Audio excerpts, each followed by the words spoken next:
One of the best quilting tools a quilter has is a rotary blade cutter, and this works wonderful. I want to show you. This is my favorite.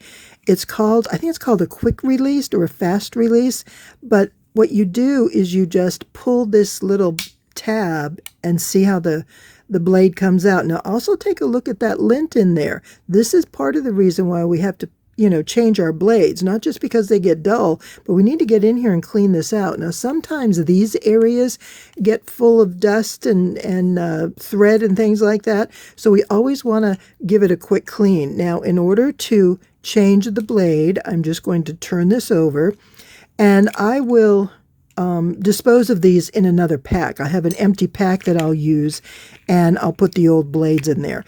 Other times what I do is get a piece of wide masking tape and wrap it around the blade so that it doesn't cut anybody, so it doesn't become a problem in a trash pile somewhere. Now, I get a paper towel when I open my new pack because these are packed with just the littlest bit of a very light oil. It's like a machine oil, not unlike what you'd use in your sewing machine. And sometimes you can't quite grab one, but you can slide them across.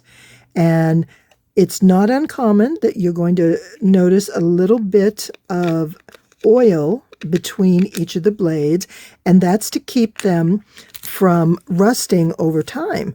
And there's usually not a lot, but I'll just take my paper towel and wipe it off, and that's that.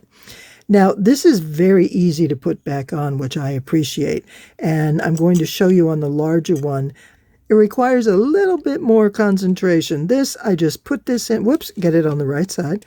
I just put this in, and then I slide this back, and look at that, we're there. We have a nice new blade ready to go next time I go to quilt and get some cutting done. Now, let's take a look at this one. And this is the 60 millimeter. This is not available yet that I have found in the quick release. So this is the old-fashioned. This is not the old-fashioned, but this is the more recent old-fashioned.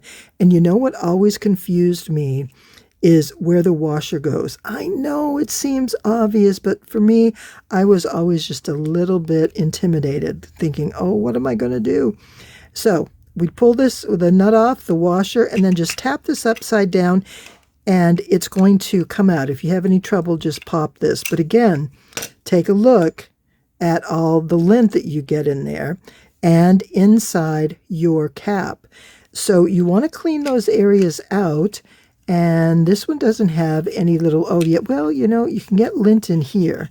So see how that lint comes off? All these little places are just spots where you can potentially have problems because you've got little bumps in there that are going to affect the way everything works.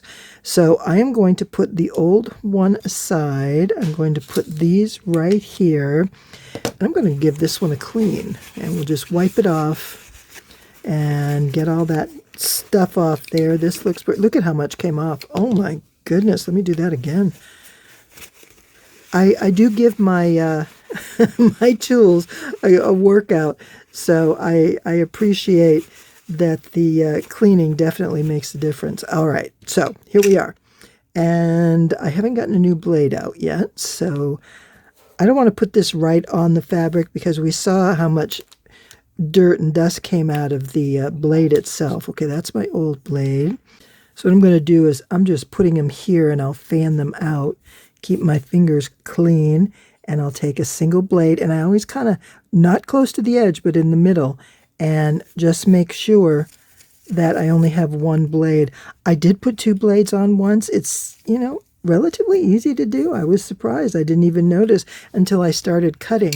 And the blade, it was so funny because the blade was, each of the blades were cutting. So as I'm cutting across, I get my cut line, but I'm also getting a second little line of like confetti. And I'm thinking, what is going on here? Well, yeah, a double blade will wreak havoc. All right, so you see how I just put that on? And you want to line this up. You see how we have, it's a bit rectangular in there, and this is a rectangle. And we want to put those in that same spot so that they line up well. And then we're just going to put this in. So you see what I mean? I mean, this isn't difficult, but just knowing how to do it is a big help. And I really like the quick release. I find it safer and easier to use.